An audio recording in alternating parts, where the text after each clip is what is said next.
मेरे प्यारे आका सल्लल्लाहु अलैहि वसल्लम के प्यारे दीवानों, मैं इसको इस मजमून को थोड़ा सा करीब करने की कोशिश करूं तो बात अच्छी तरह समझ में आएगी। आप भी नमाज पढ़ते हैं, अल्लाह की तौफीक से हम भी नमाज पढ़ते हैं, हम लोग दुआएं करते हैं, आप भी दुआएं करते हैं। कभी हमारी दुआएं सर के ऊपर तक नहीं पहुंच पाती।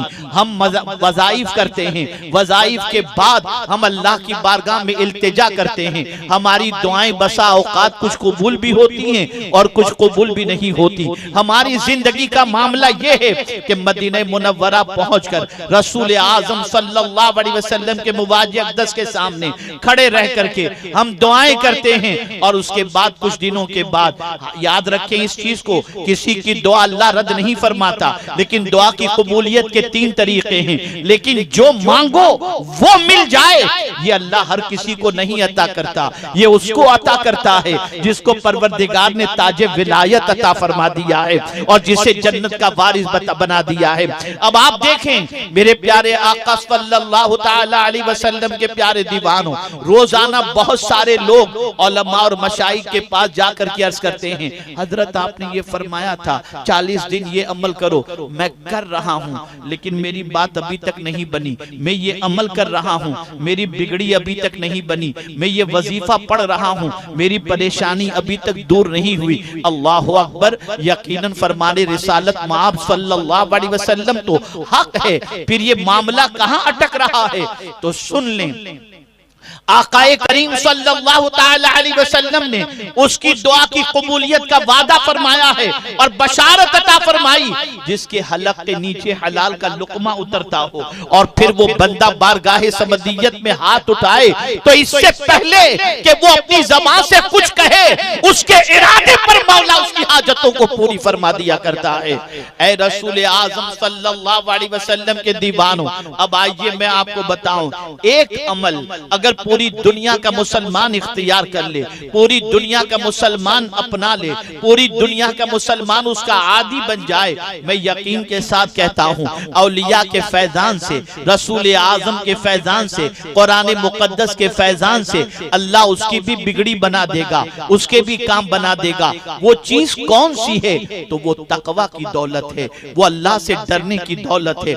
आइए मैं आपको बताऊं, कुरान ने जब वली की तारीफ की तो कहा अल्लदीना आमनु व कानू यत्तकून, जो ईमान वाले हैं और अल्लाह से डरते हैं वो अल्लाह के वली हैं। मेरे प्यारे आका सल्लल्लाहु अलैहि वसल्लम के प्यारे दीवानों, आपका हमारा डरना, ये डरना सिर्फ जबानी है, अमलन हमारी जिंदगी में अल्लाह का डर दूर तक दिखाई नहीं देगा। यही वजह तो है कि हम अगर अपने बच्चे को उंगली उठाकर कहें बेटे इधर आओ तो बेटा बात नहीं मानता, लेकिन गौसे पाक मुर्दे को ठोकर मारे तो मुर्दा जिंदा होता दिखाई देता है। या अल्लाह माजरा क्या है?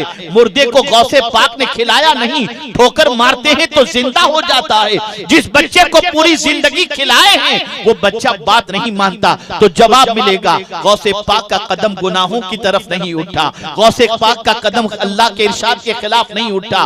और इतना अजीम कदम था गौसे पाक का कि गौसे पाक फरमाते हैं कदमी हादिही अला रक़बति कुल्ल वलिय्यिल्लाह, कि मेरा ये कदम सारे औलियाए किराम की गर्दन पर है। आइए समझते हुए चलें, ऐ रसूल आजम सल्लल्लाहु अलैहि वसल्लम के दीवानों, गौसे पाक जो कह दे मौला वो कर दे, गौसे पाक जो चाहे मौला वो कर दे, गौसे पाक जो कह दे मौला उसे कबूल कर ले। बल्कि गौसे पाक रज़ी अल्लाह तआला अन्हु अगर ये चाहें कि इस चोर को मैं कुतुब बना देना चाहता हूँ तो मौला चोर को भी कुतुब के मकाम पर फाइज फरमा दे। मैं सब हैरान हूँ, या अल्लाह ये माजरा क्या है? सारी बातें गौसे पाक की सुनी जा रही हैं, सारी बातें गौसे पाक की कबूल की जा रही हैं, सारा काम गौसे पाक का होता चला जा रहा है। तो कुरान कहता है वमन यत्तकिल्लाह यजअल लहू मिन अम्रिही युसरा, जो अल्लाह से डरता है अल्लाह उसके सारे काम को आसान फरमा दिया करता है। ऐ रसूल आजम सल्लल्लाहु अलैहि वसल्लम के दीवानों, आज के इस क्राइसिस के पीरियड के अंदर, आज के कोरोना वायरस और लॉकडाउन के पीरियड के अंदर तंगिए रिस्क की शिकायत हर कोई करता डरता दिखाई देता है। लेकिन आइए, अगर कोई ये चाहता हो अल्लाह रोजी में बरकत अता फरमा दे, अल्लाह रिस्क में कुशादगी अता फरमा दे, अल्लाह बेहिसाब रोजी अता फरमा दे, तो वहां भी कुरान कहता है वमन यत्तकिल्लाह यजअल लहू मखरजा व यरज़ुक़हु मिन हैसु ला यहतसिब। अल्लाहु अकबर, मैं हैरान हूं, अमल एक है, बेहिसाब रोजी का वादा मिल रहा है।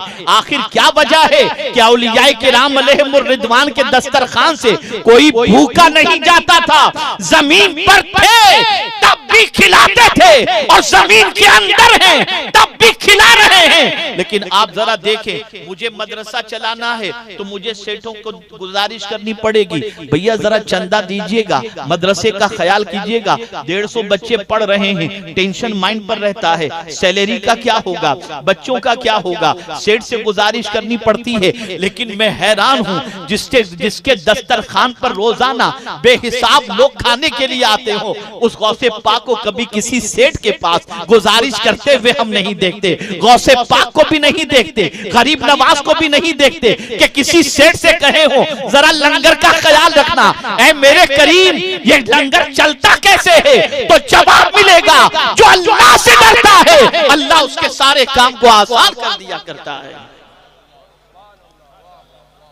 ऐ रसूल आजम सल्लल्लाहु अलैहि वसल्लम के दीवानों, कुरान के अंदर उन चीजों को तलाश करो जो चीज तुम्हारी मुसीबतों का हल है, जो चीज तुम्हारी परेशानियों का हल है। गौसे पाक कुरान के आमिल थे, गौसे पाक अल्लाह के डरने वाले बंदे थे, और ऐसे डरने वाले बंदे, ऐसे डरने वाले बंदे कि शुभ वाली चीज से भी अपने हाथ को बचाए हुए नजर आते हैं। मुझसे बड़ी लतीफ बात है, बॉम्बे के एयरपोर्ट पर एक इमिग्रेशन ऑफिसर मुस्लिम ने मुझसे एक सवाल पूछा गौसे पाक से मुतल्लिक। उसने मुझसे ये सवाल पूछा कि हजरत ये बताइए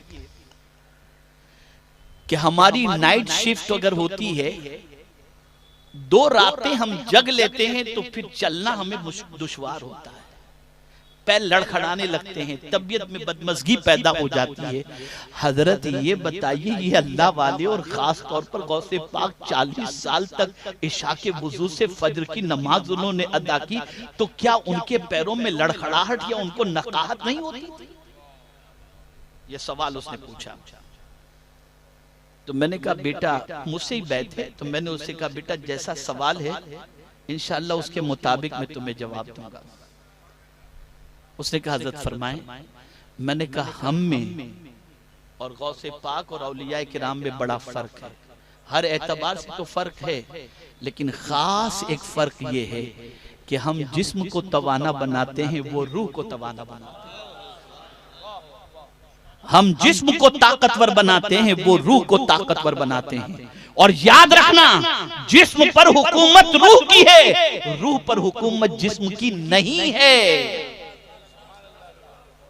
और रूह की गिज़ा अलग है, जिस्म की गिज़ा अलग है, जिस्म की बीमारी अलग है, रूह की बीमारी अलग है। जिस्म बीमार हो पता चल जाता है, रूह भी बीमार हो तो पता चल जाए। जिस्म बीमार हो तो खाना अच्छा नहीं लगता, जिस्म बीमार हो तो पानी अच्छा नहीं लगता, जिस्म बीमार हो तो शरबत अच्छा नहीं लगता, और रूह बीमार हो तो नेकियां अच्छी नहीं लगती। रूह बीमार हो तो अल्लाह की इबादत में मजा नहीं आता, रूह बीमार हो तो सजदे में कैफ नहीं मिला करता, रूह बीमार हो तो अल्लाह से डरने का जज्बा पैदा नहीं होता। ऐ रसूल आजम के दीवानों, जिस्म को तवाना बनाने के लिए इंसान टॉनिक इस्तेमाल करता है, और रूह को तवाना बनाने के लिए कुरान की तिलावत करनी चाहिए, सजदा करना चाहिए, बंदगी रब करना चाहिए, रोजे रखने चाहिए, अल्लाह की इताअत करनी चाहिए, हलाल गिज़ा खानी चाहिए। मैं पूरे चैलेंज के साथ कहता हूं, जरा रूह को तवाना बनाने की कोशिश करो, जरा रूह के इलाज की कोशिश करो, जरा रूह के सिलसिले में मेहनत और मशक्कत करो, तो पता चलेगा। मेरे प्यारे आका सल्लल्लाहु तआला अलैहि वसल्लम के प्यारे दीवानों, तो अर्ज ये कर रहा था, एक अमल है। और मैं जब कुरान का मुताला और रसूल आजम सल्लल्लाहु अलैहि वसल्लम की सीरत को पढ़ता हूँ तो मुझे हैरत होती है कि इस एक अमल पर इतना उभारा गया है, तकवा पर इतना उभारा गया, इतना उभारा गया, इतना उभारा गया कि हद तो ये है कि तकरीब निकाह की है, तकरीब निकाह की है। लेकिन हुजूर सल्लल्लाहु अलैहि वसल्लम खुतबे में जो आयत पढ़ते हैं वो भी तकवा। ये नहीं पढ़ रहे फन के हु महताब लकुम मिनन निसाई मसना वसुला सवरुबा, ये नहीं पढ़ते वमिन आयाते ही अन खलक लकुम मिन अनफुसिकुम अज़वाजन लितस्कुनु इलैहा।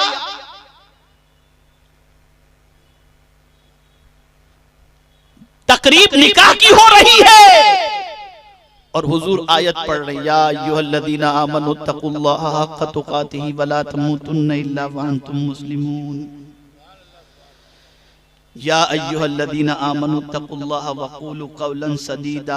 या अय्युहन्नासु तक़ू रब्बकुमुल्लज़ी ख़लक़कुम मिन नफ्सिन वाहिदा। या अल्लाह, ये तक़वा हर जगह क्यों लाया जाता है? तो जवाब मिलेगा, रब ये चाहता है कि बंदा एक अमल का आदी बन जाए, उसकी पूरी दुनिया और आखिरत संवर जाए, दुनिया भी संवर जाए और आखिरत भी संवर जाए। मेरे प्यारे आका सल्लल्लाहु तआला अलैहि वसल्लम के प्यारे दीवानों, अब आइए थोड़ा सा और समझाता हुआ चलूं कि क्या गौसे पाक की मोहब्बत काम आएगी, क्या परवरदिगार के मुकर्रब बंदों की मोहब्बत काम आएगी, क्या गौसे पाक की महफिलें काम आएंगी, क्या गौसे पाक रज़ी अल्लाह तआला अन्हु की याद काम आएगी? तो हम देखें, जन्नत का वारिस अल्लाह ने मुत्तकी को बनाया।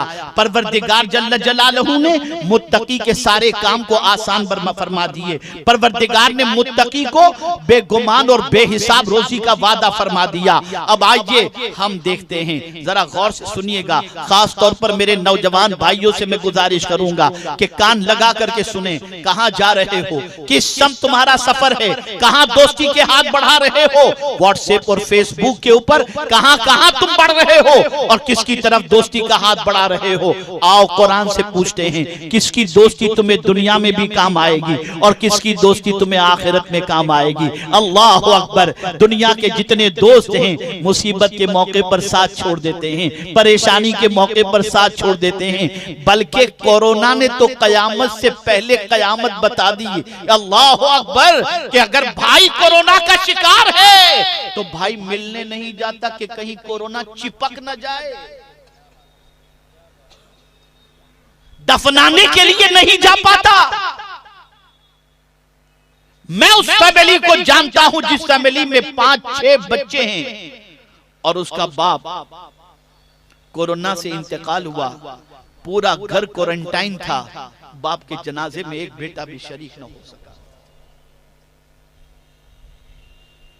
क्या आंख खोलने के लिए ये कोरोना और कोविड-19 काफी नहीं? पता चल गया कि ऐसे मौके पर कोई किसी के काम नहीं आता।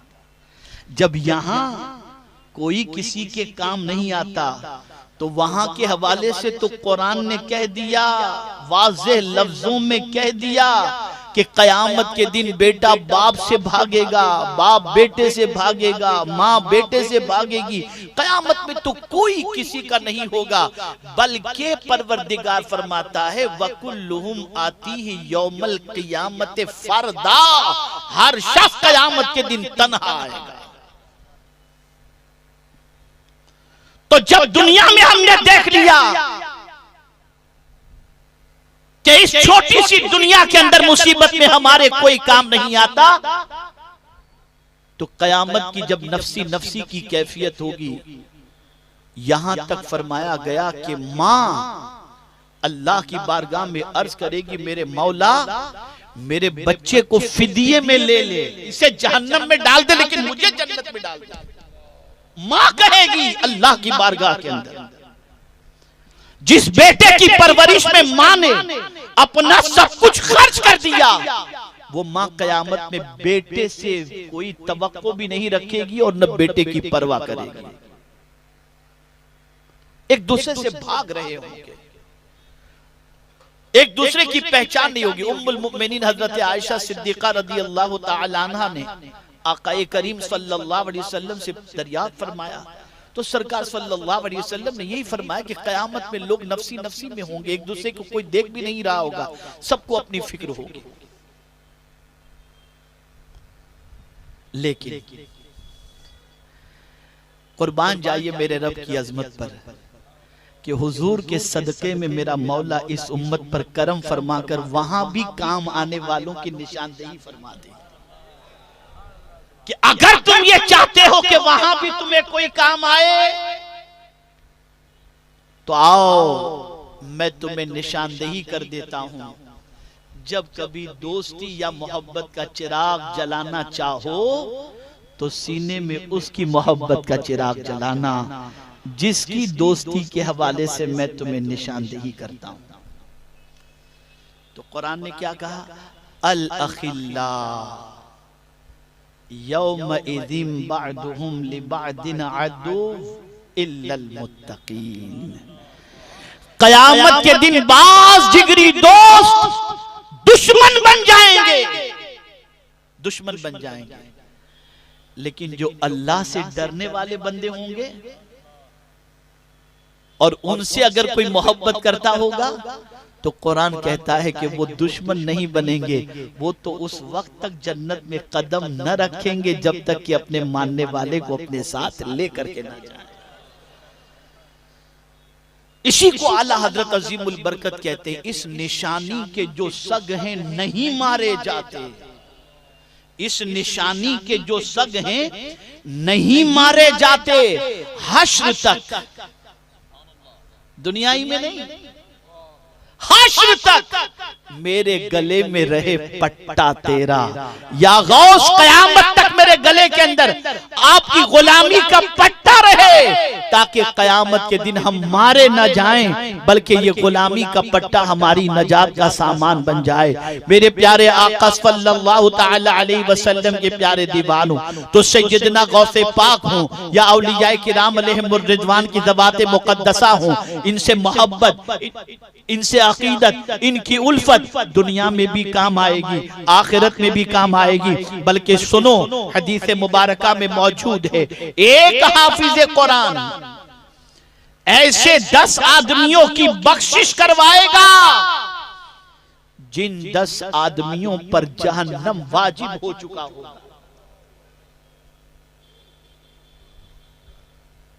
कौन सा हाफिज कुरान? जो आम हाफिज कुरान से हिफ्ज किया, जो 4 साल की उम्र में हिफ्ज करना शुरू किया और फिर 10 साल की, 8 साल की, 11 साल की, 12 साल की, 14 साल की उम्र में जिसने हिफ्ज मुकम्मल किया, जब उसकी ये शान है तो जो गौस माँ के पेट से 17 पारे के हाफिज बनकर पैदा हों, उस गौस की शान क्या होगी, उनका मकाम क्या होगा, उनका मर्तबा क्या होगा। ऐ रसूल गिरामी वकार सल्लल्लाहु अलैहि वसल्लम के दीवानों, ये कौम बहकती नहीं, मुसलमान आवारा न होते, मुसलमान बिगड़े हुए रास्ते के मुसाफिर न होते, मुसलमान नौजवान आवारा न बनते अगर मुसलमानों के दिलो दिमाग के अंदर अल्लाह के वलियों की मोहब्बत होती, उनके दिलो दिमाग के अंदर अल्लाह के दोस्तों की मोहब्बत का चिराग जलाया गया होता। मैं आपको मिसाल के जरिए समझाता हूँ, खुदा की कसम, अल्लाह के वली के करीब कोई बैठ जाए तो अल्लाह के वली उसे खुदा से करीब कर देते हैं। आपको मैं मिसाल के जरिए समझाऊं, आप मुंबई में रहते हैं, आपका बड़ा आलीशान फ्लैट है, आपका बेडरूम भी बड़ा जबरदस्त है, एसी भी लगा हुआ है, सारी सहूलतें आपके पास हैं, लेकिन फज्र के लिए मस्जिद में नहीं जाते, कुरान शरीफ जल्दी से तिलावत नहीं करते, अल्लाह अकबर। लेकिन आप यहाँ से गए अजमेर मुकद्दस, वहां पहुंचे, खादिम के हुजरे में रह रहे हैं, खादिम के कमरे में नीचे बिस्तर लगा हुआ है, एसी भी नहीं है, जो खादिम खाना खिला दे वो खा लें, लेकिन जैसे ही अजान हुई जल्दी से भागे मस्जिद में कि नमाज पढ़ लूं, चलो कुछ कुरान कर लूं। या अल्लाह, माजरा क्या है, अपने घर में आराम से फ्लैट में रहते हुए कभी कुरान की इतनी फिक्र नहीं हुई, इतनी नमाज की फिक्र नहीं हुई, और वहां पहुंचने के बाद ये फिक्र कैसे हो गई? तो जवाब मिलेगा, वहां तू घर वाले के करीब था, यहाँ अल्लाह वाले के करीब हो गया। तो जब तू अल्लाह वाले के करीब होता है तो अल्लाह वाले तुझे खुदा से करीब कर दिया करते